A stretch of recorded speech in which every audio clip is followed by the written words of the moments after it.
नमस्कार दोस्तों, मैं मानपाल आचार्य सर। आज मैं चैप्टर नंबर 7 का टाइप नंबर 1 लेके आया हूँ। चैप्टर नंबर 7 है व्युत्करण, पार्ट नंबर 2 है ये। आप फर्स्ट पार्ट के जितने भी आंगिक प्रश्न थे वो मैंने करा दिए। ये पार्ट नंबर 2 चल रहा है, प्रकाश चल रहा है, सेकंड पार्ट चल रहा है। और पूरा जो सिलेबस है वो एनसीईआरटी का, एनसीईआरटी पैटर्न है पूरा। ठीक, इस पे जितने भी आंकिक प्रश्न बन रहे हैं वो मैं आपको बता रहा हूँ।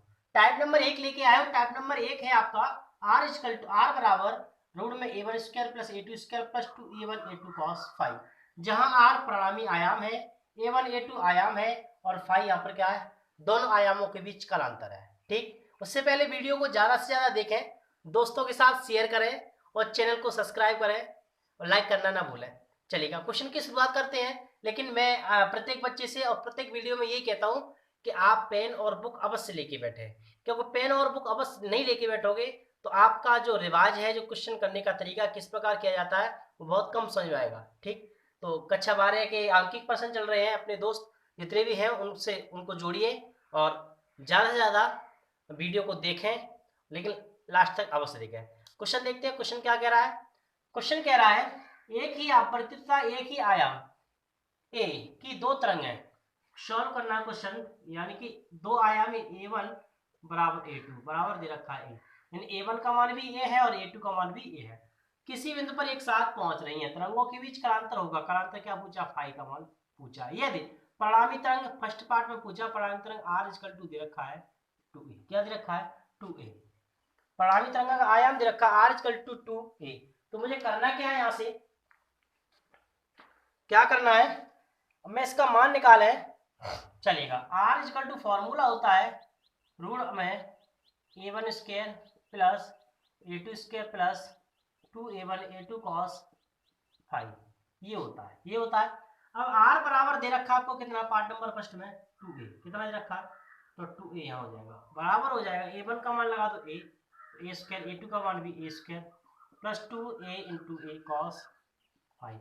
मुझे कालांतर फाइव का मान निकाला, दोनों क्या करते हैं, बर्क करते, दोनों बर्क करने पर बर्क करेंगे तो ये हट जाएगा, तो यहाँ हो जाएगा 2 का वर्ग 4 हो जाएगा, 4 स्क्वायर यहाँ हो जाएगा a square plus 2a square cos five, एक 2a हो जाएगा, यहाँ से यहाँ की देता हूँ तो 4a स्क्वायर, इसको दे लेंगे माइनस का 2a स्क्वायर हो जाएगा, बराबर यहाँ बचेगा 2a स्क्वायर कॉस फाइव, यहाँ बचा 2a स्क्वायर बराबर 2a स्क्वायर कॉस फाइव। इससे ये खत्म हो गया तो कॉस फाइव इक्वल टू आ गया 1, क्या आ गया 1, क्या आ गया 1। और फाइव में किसका मान होता है, जीरो का, कॉस फाइव इक्वल टू हो गया कॉस जीरो, कॉस से कॉस खत्म हो जाएगा, फाइव इक्वल टू आ गया जीरो। ये आपका क्या हो जाएगा, आंसर हो जाएगा। ठीक, तो यहाँ से पहला मान देखा कि जब जब तरंग का आयाम, परिणामी तरंग का आयाम 2a है तो कॉस फाइव का मान कितना आया, जीरो। अब आयाम का जगह क्या लगाएंगे, r बराबर रूट 2a, तो इसे मैं यहाँ से खत्म कर देता हूँ और यहाँ पार्ट नंबर सेकंड डाल देते हैं। यहाँ पर पार्ट नंबर सेकंड आएगा ये आपका, ठीक, तो यहाँ रूट 2a, तो यहाँ हो जाएगा रूट 2, दोनों को बरक कराएंगे तो ये हो जाएगा ओनली 2, ओनली क्या हो जाएगा 2, सेम वैसा ही है। तो इस तरफ यहाँ रखना क्या है, आर की क्या रूट 2a, इसका 2 इसका वर्ग, ये इसको उधर लेके आएंगे तो हो जाएगा 2a स्क्वायर, एक एक 2 हो जाएंगे माइनस के 2a स्क्वायर बराबर 2a स्क्वायर कॉस, इससे खत्म हो जाएगा, जीरो बराबर हो जाएगा 2a स्क्वायर कॉस फाइव, ये तो जीरो हो जाएगा कॉस फाइव, तो कॉस फाइव ये किसका मान होता है, कॉस 90 का, किसका मान होता है, कॉस 90 का, कॉस 90 तो फाइव बराबर कितना आ गया 90। या सेकंड कंडीशन में फाइव कितना आया 90, कब कब आया, जब आपके पास r बराबर रूट 2a था। अब थर्ड पार्ट में क्या करना है, r बराबर a रखना है, क्या रखना है, r बराबर a। तो मैं पुनः इसको यहां से खत्म कर देता हूं, ये मैंने साफ कर दिया, लेकिन यहाँ r बराबर क्या रखना है आपको, पार्ट नंबर थर्ड हो जाएगा, यहाँ पर r बराबर ओनली a, क्या a, तो यहाँ के लिख देंगे a, दोनों क्या करेंगे वर्ग, दोनों ओर वर्ग करें, वर्ग करेंगे तो यहाँ a स्क्वायर हो जाएगा बराबर, यहाँ हो जाएगा एक एक 2 2a square plus 2a square cos five, इसको उधर लेके आएंगे तो a square minus 2a square बराबर, यहाँ बचा 2a स्क्वायर कॉस फाइव, इसको घटा देंगे माइनस का ए स्क्वायर हो जाएगा बराबर 2a² कॉस फाइव, ए स्क्वायर से ए स्क्वायर इसको दे ले जाएंगे तो माइनस 1/2 कॉस फाइव, ये हो जाएगा माइनस का 1/2 कॉस फाइव। ठीक, और ये 1/2 होता है 120 का, किसका होता है माइनस में 1/2, तो कॉस फाइव बराबर कॉस 120, फाइव इक्वल टू कितना हो जाएगा 120, आंसर है वही आपका। ठीक, अब लास्ट पार्ट बचा है आपका, आर बराबर मुझे क्या रखना है 0, क्या रखना है 0, चलेगा। तो मैं पुनः यहां से इसको खत्म कर देता हूं, सेम प्रोसेस है, और यहाँ आर कर देता हूँ 0, यहाँ 4 हो जाएगा। ठीक है, तो यहाँ आर के क्या लगा देंगे 0, ये पूरा 0 हो जाएगा, तो 0 बराबर बचेगा 2a² plus 2a² cos five, इसको देने माइनस का हो जाएगा, तो माइनस का 2a² बराबर 2a² कॉस फाइव, इससे खत्म हो गया माइनस 1 बार, माइनस 1 बराबर cos five, cos five equal to होता है ये होता है माइनस 180 का, तो फाइव इक्वल टू हो गया 180, ये हो गया आपके 4 आंसर। ठीक है, फाइव इक्वल टू कितना हो गया 180। तो टाइप नंबर 1 का पहला क्वेश्चन जो मैंने बताया आपको वो इस प्रकार था, इसमें 4 टाइप थे, आर बराबर 2a रखना था, पहला आर बराबर √2a रखना था, आर बराबर a रखना था, आर बराबर 0 रखना था। ठीक है, इसी टाइप का क्वेश्चन नंबर मैं नेक्स्ट लेके चलता हूं, इसको मैं साफ कर देता हूं, अच्छे से समझना क्वेश्चन को किस प्रकार सॉल्व किया जाता है। एक क्वेश्चन इसमें से बन जाता है, एक क्वेश्चन इसमें से बोर्ड परीक्षा में बन जाता है, किस प्रकार क्वेश्चनों को आपको सॉल्व करना है, चलेगा मेरे साथ बने रहिए। आइए क्वेश्चन नंबर 3 लेके दूसरा लेके चलते हैं, क्वेश्चन नंबर 2 लेके चलते हैं। क्वेश्चन नंबर 2, किसी माध्यम में एक ही बिंदु पर समान आयाम, किसी माध्यम में एक ही बिंदु पर समान आयाम, आयाम कैसा समान ए है, समान आयाम ए तथा समान आवृत्ति की 2 ध्वनि तरंग है, आवृत्ति की 2 ध्वनि तरंग है। ठीक है, ध्वनि तरंग है 270 कालांतर में गुजरती हैं, कितने में 270 डिग्री कालांतर में गुजरती हैं। आगे बढ़ते हैं, क्या कह रहा क्वेश्चन, इस बिंदु परिणामी तरंग का आयाम कितना होगा, इस बिंदु पर परिणामी, इस बिंदु पर परिणामी तरंग का आयाम क्या होगा। ठीक, परिणामी तरंग का आयाम पूछा अर्थात आर का मान पूछा है। क्वेश्चन को देखते हैं क्या क्या दे रखा है, उस प्रकार क्वेश्चन को सॉल्व करेंगे हम। क्वेश्चन कह रहा है किसी माध्यम में एक ही बिंदु पर समान आयाम, एक ही बिंदु पर समान आयाम ए, अर्थात a1 बराबर a2 इक्वल टू दे रखा है ए।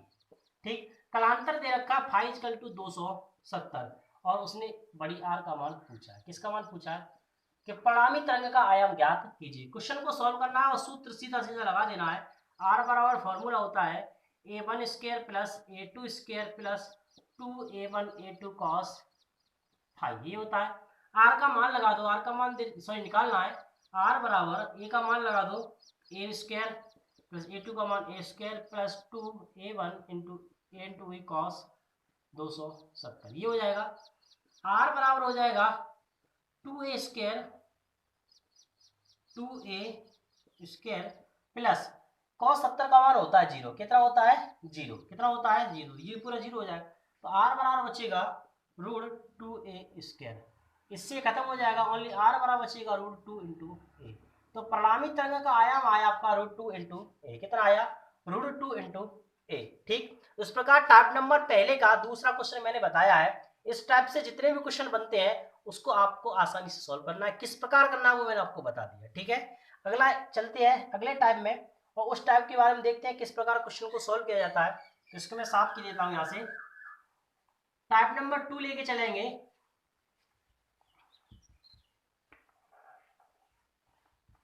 पूरा एनसीईआरटी पैटर्न है, चलेगा। टाइप नंबर 2 है आपका, ये है आई मैक्सिमम बट्टे आई मिनिमम।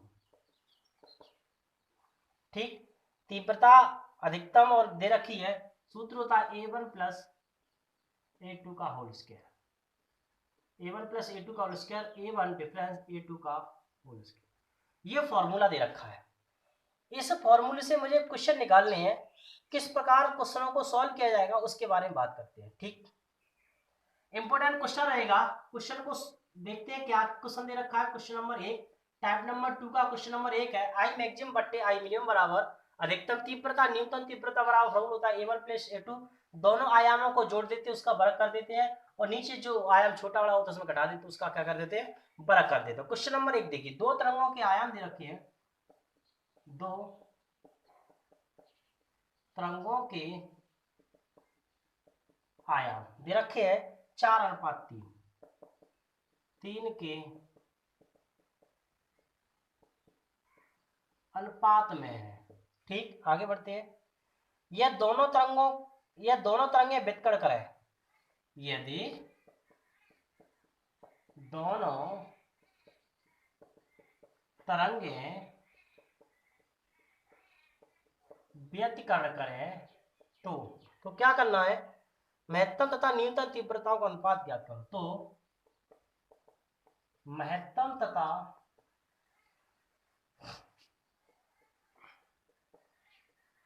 न्यूनतम तीव्रताओं का अनुपात ज्ञात करो। क्वेश्चन को सॉल्व करना है, देखना है किस प्रकार क्वेश्चन आपका सॉल्व होगा। ठीक है, चलेगा, क्वेश्चन देखते हैं। क्वेश्चन कह रहा है कि दो तीव्रता दे रखी हैं और उन तीव्रताओं के आयाम दे रखे हैं, आयाम में दे रखे हैं, उनका अनुपात दे रखा है, अर्थात दिया है A1 बट्टे A2 बराबर दे रखा है 4/3।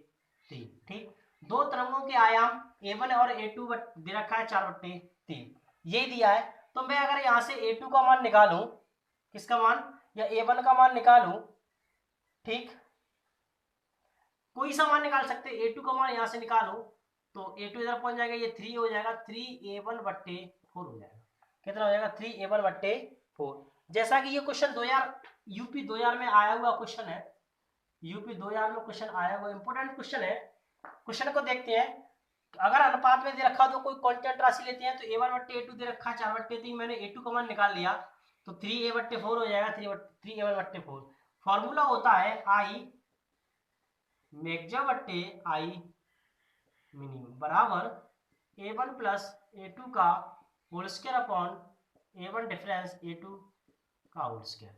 अंतर में होता है माइनस, जो बड़ा होता है तो घटा देते हैं। A1 प्लस A2 मान लगा दो, इसमें मान लगाए तो A1 तो ऐसे ही रहेगा, प्लस A2 का मान लगा दो 3A1/4 का होल स्क्वायर अपॉन A1 तो ऐसे रहेगा, माइनस A2 का मान लगा दो 3A1/4 का होल स्क्वायर।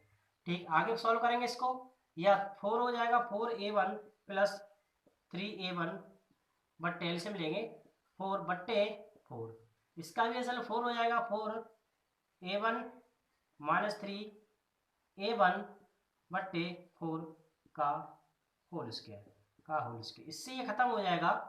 तो यहाँ बचेगा ओनली 7 हो जाएगा, ये 7A1 का होल स्क्वायर अपॉन यहाँ बचेगा 1A1 का होल स्क्वायर, ये बचेगा। ठीक, होल A1 से A1 खत्म हो गया, यह बचा 7/A का होल स्क्वायर। तो ये बचा आई मैक्सिमम बट्टे आई मिनिमम बराबर 7 का वर्ग 49 होता है, 1 का वर्ग 1। तो आंसर आया आई मैक्सिमम अनुपात आई मिनिमम बराबर 49/1। ठीक, इस प्रकार आपका पहला आंसर आ गया।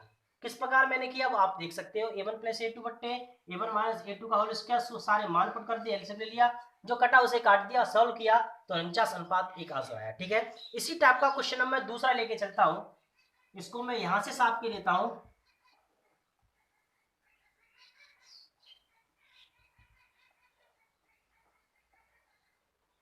चलेगा, यहां सिर्फ दे रखा है 4:9, यहाँ सिर्फ दे रखा है 4:9 और आपको कुछ नहीं करना, सेम तरीका वैसे ही है जैसे मैंने आपको अभी बताया था। ठीक है, कुछ भी नहीं करना, जैसे मैंने अभी किया था वैसे ही करना। जैसे कि यहाँ दे रखा है आपको, क्या दिया है आपको देख लेते हैं। दिया है आपको A1/A2 बराबर दे रखा है 4/9। A2 का मान निकालेंगे तो A2 बराबर होगा 4 A1/4 9 A1/4। सॉल्व मान निकालना आई मैक्सिमम बट्टे MAX बट्टे आई मिनिमम। सॉल्व करना है तो A1 plus A2 upon A1 difference A2 का होल स्क्वायर। इसको सॉल्व करेंगे, A1 तो A1 है, A2 का मान लगा दो कितना 9 A1/4 का whole square upon A1 plus minus 9 A1/4 का होल स्क्वायर। एलसीएम लेंगे, जब एलसीएम लेंगे तो इसको दे देंगे तो 4A1 प्लस 9A1 का होल स्क्वायर अपॉन 4 का वर्ग 16 हो जाएगा अपॉन इसी प्रकार 4A1 माइनस 9 A1/4 का वर्ग 16 हो जाएगा का ये वर्ग यहाँ से खत्म हो जाएगा। तो ये बचेगा आपका 9 4 13 आई मैक्सिमम बट्टे आई मिनिमम बराबर 13 A1/, यहाँ बचा 5A1 का होल स्क्वायर। इससे खत्म हो जाएगा आई मैक्सिमम अनुपात आई मिनिमम बराबर 13 का वर्ग 169 होता है, 5 वर्ग 25 होता है। तो यहाँ से आंसर कितना आएगा 169/25। कितना आएगा 169/25। ठीक, तो इस प्रकार से ये दूसरा टाइप भी खत्म होता है। इंपोर्टेंट क्वेश्चन थे इसके भी। इससे जितने भी क्वेश्चन बने उनको आप सॉल्व किया जाएगा। आज मैंने इस वाले वीडियो में 2 आपको टाइप बताए हैं, आपको आसानी सॉल्व करनी है। ठीक, नेक्स्ट वीडियो में नेक्स्ट टाइप के साथ आपसे फिर मुलाकात होगी। तब तक के लिए नमस्कार, राधे राधे, जय श्री राम।